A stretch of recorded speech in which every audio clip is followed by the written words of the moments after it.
Assalamualaikum warahmatullahi wabarakatuh. Alhamdulillah, puji dan syukur senantiasa kita panjatkan kepada Allah Subhanahu wa Ta'ala. Salat dan salam semoga tercurah dan terlimpahkan kepada baginda Nabi besar Muhammad Sallallahu Alaihi Wasallam. Teman-teman sekalian selalu dirahmati Allah. Ini adalah video yang memang saya buat sebagai video reaksi, video tanggapan atas beberapa pandangan-pandangan yang saya pikir sangat fatal ketika disampaikan tentang krisis kemanusiaan yang ada di tanah Palestina. Dan pandangan ini biasanya bermulai dengan mempertanyakan permasalahan yang ada di Palestina itu apakah permasalahan agama atau bukan? Apakah permasalahan agama atau permasalahan politik? Permasalahan agama ataukah permasalahan perebutan tanah? Permasalahan agama ataukah perebutan kekuasaan? Permasalahan agama ataukah dagang senjata dan seterusnya. Dan seperti yang kita tahu dalam panah itu, kalau seandainya bidikan Anda sudah salah 1 derajat, maka hasilnya akan meleset beberapa kilometer. Jadi kalau seandainya orang itu salahnya sudah 1 jari, dia akan melesetnya 1 meter atau 1 tombak. Artinya kalau dari pandangan awal saja kita sudah salah dalam mengartikan atau membahas tentang krisis yang ada di Baitul Maqdis, maka kita pasti akan meleset jauh sekali. Maka saya perlu meluruskan dulu apakah permasalahan ini adalah permasalahan agama atau bukan. Anda nggak usah tanya siapapun, Anda nggak usah bahas tentang mau dunia modern, Anda nggak usah membahas apakah ini adalah dunia sekarang atau dunia lama dan seterusnya. Israel sendiri mendirikan negara Israel itu berdasarkan dalil-dalil agama dan disemangati dengan keagamaan. Maka mereka punya bendera, mereka katakan ini 2 garis mewakili sungai-sungai yang dulu pernah ada di zamannya kekuasaan Nabi Daud. Sedangkan bintangnya mereka yakini adalah bintang Daud. Itu yang mereka kemudian sampaikan, bahwa kami ingin recreate apa yang dibuat oleh Daud alaihi salam. Berarti mereka ketika mereka membuat satu negara, maka benderanya lalu kemudian negaranya mereka melakukan pertimbangan secara agama. Apalagi tempatnya, mereka juga melakukan pertimbangan secara agama. Maka mereka buka kitab mereka, maka mereka meneliti kemudian surat-surat yang mereka kemudian punya, dan mereka dapatkan inilah tanah terjanji sebagaimana yang seharusnya kami miliki.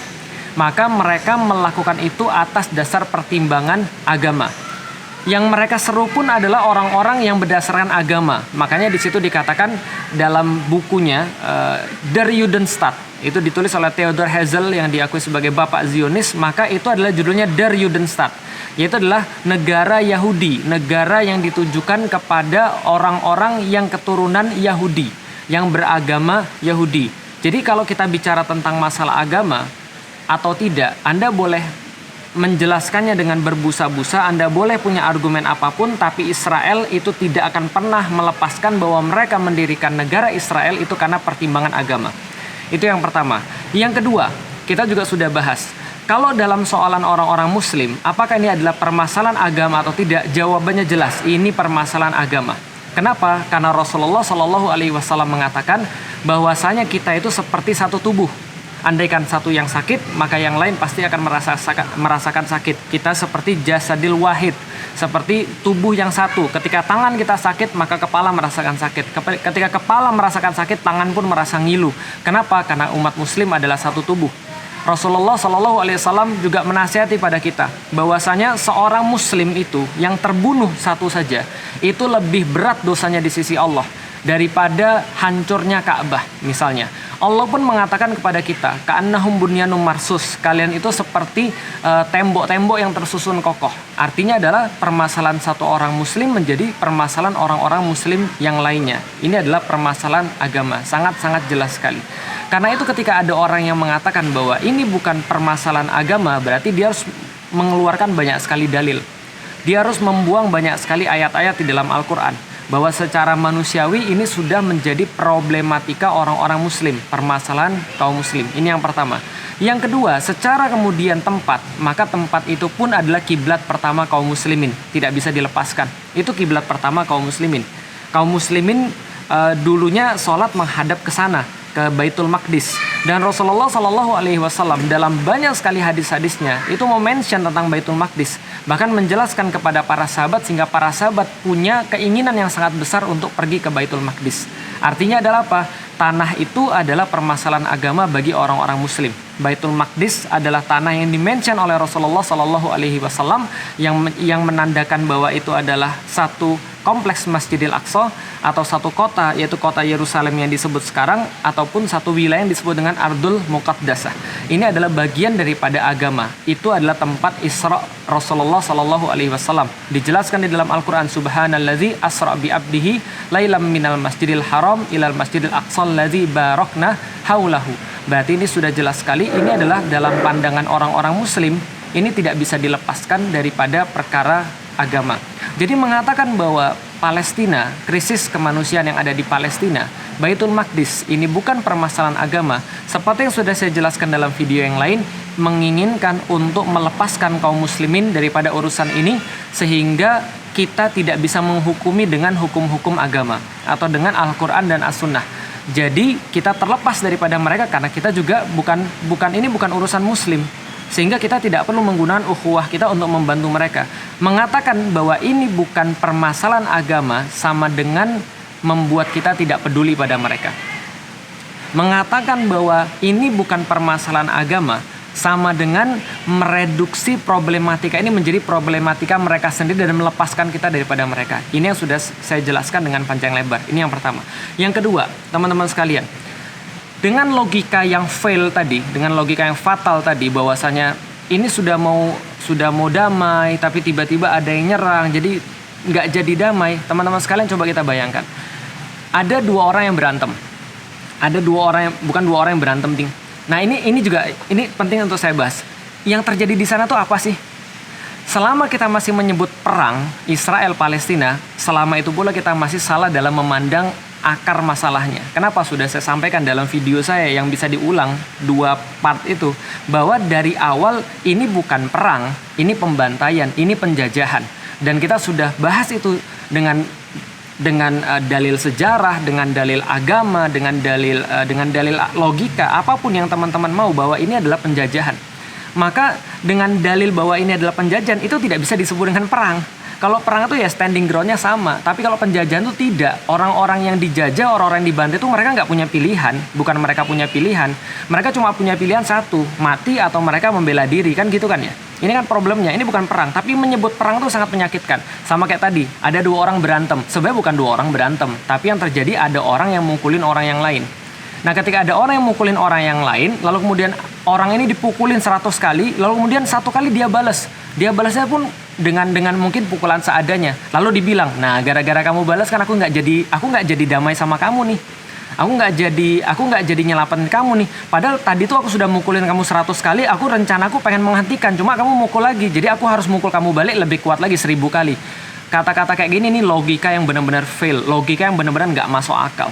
Dengan mengatakan bahwa kita bisa menerima orang-orang yang ada di Palestina itu dizolimi, itu dibantai mereka, lalu kemudian ketika mereka fight back, ketika mereka membela diri, lantas kemudian dikatakan bahwa ya gara-gara kamu bela diri itu lantas ya nggak terjadi perdamaian. Permasalahannya siapa duluan yang datang di situ? Yang harus dijawab adalah kenapa Israel maunya di tanah itu aja? Kenapa mereka nggak milih di tanah Amerika aja? Kan Amerika sudah setuju tuh dengan solusi 2 negara.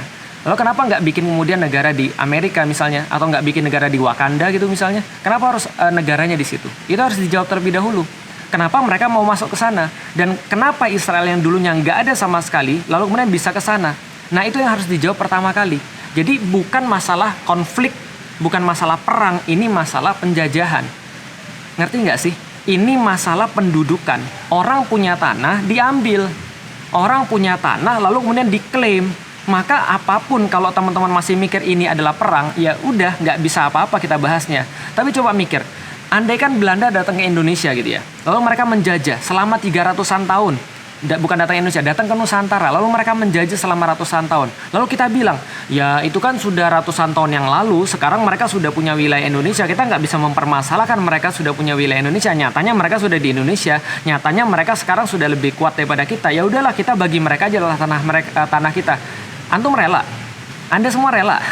Dengan logika yang sama, apakah bisa dipakai logika itu pada teman-teman kita yang ada di Palestina? Harusnya nggak bisa. Kenapa? Penjajah tetap penjajah. Dan negosiasi ke penjajah tuh nggak ada. Selain mereka harus dienyahkan. Tiba-tiba penjajah datang ke kita. Ya udah gini aja deh, daripada lu gue pukulin terus, Dan gue pukulin lu, ya lu bales sih. Makanya kalau lu bales, ya lu balas dengan bambu runcing, ya gue kirim lagi rudal ke sana, gue kirim lagi senjata ke sana, gue kirim lagi meriam ke sana karena lu balas pakai bambu runcing sih. Nah, kalau logika kayak gitu yang dipakai, ya Allah, Indonesia berarti salah. Dan ingat teman-teman sekalian, kenapa mereka takut banget kalau ini adalah menjadi permasalahan agama? Karena Indonesia baru bisa melawan dengan seimbang ketika Kiai Haji Hashim Asy'ari mengatakan bahwa ini masalah agama, resolusi jihad. Maka siapa yang bantu Belanda, mereka termasuk orang-orang yang kafir. Dan siapa yang kemudian berjihad, mereka mati dan mereka mati syahid. Ini permasalahan agama. Ketika diangkat menjadi permasalahan agama, ini menjadi satu permasalahan yang penting dan menjadi permasalahan yang semua orang muslim ketika fight di situ mereka merasa worth it gitu loh maksudnya. Nah, jadi ini harus diselesaikan terlebih dahulu teman-teman sekalian. Mengenai kemudian yang lain tentang problematika, ada banyak sekali kesalahan-kesalahan logika, logical fallacy yang saya dapat di situ. Kok bisa ketika ditanya kenapa Israel harus militerah di situ? Kok ada kaitannya dengan kerajaan Israel setelah kemudian perang salib?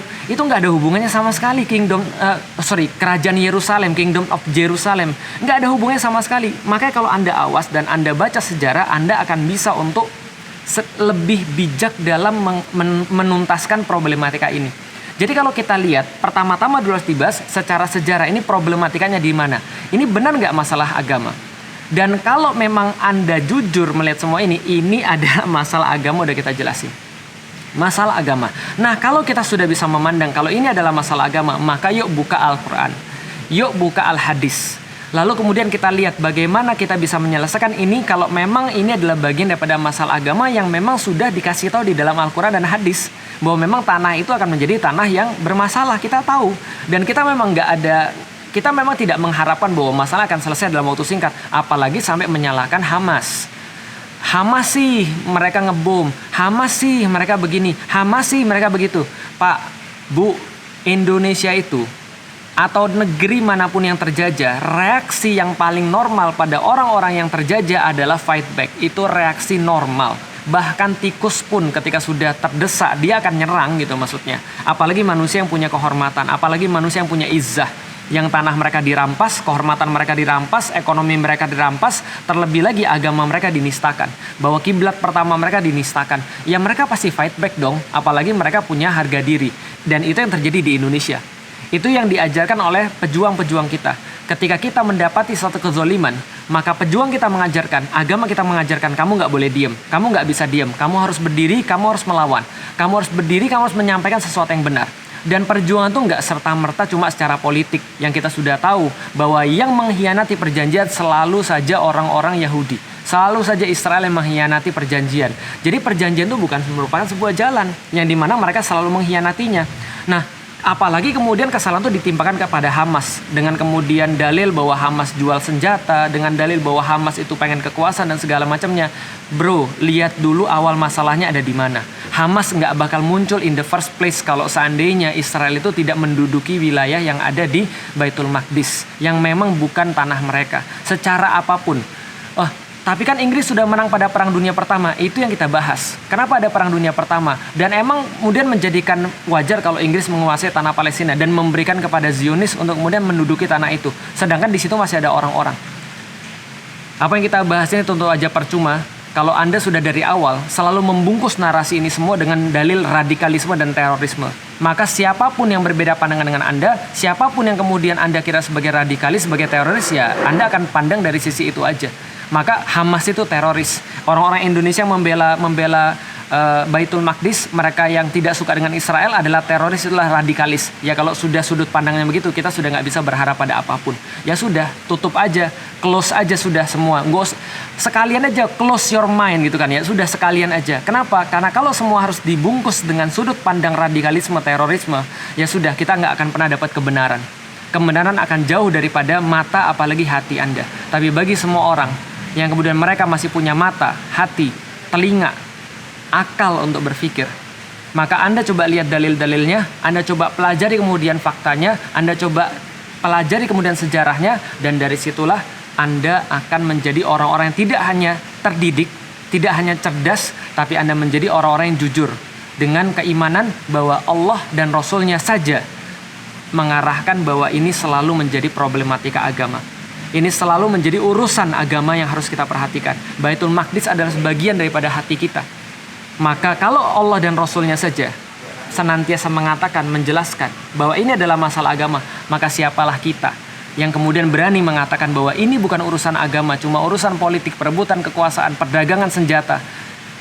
Siapalah kita mengatakan bahwa kita nggak usah menghakimi, kita nggak usah menuding, tapi kita sendiri yang menuding dengan apa yang kita nggak ngerti dan kita nggak tahu, dan mengabaikan fakta-fakta yang sedemikian terang di depan mata kita. Allah misal sekalian, semoga bermanfaat. Assalamualaikum warahmatullahi wabarakatuh.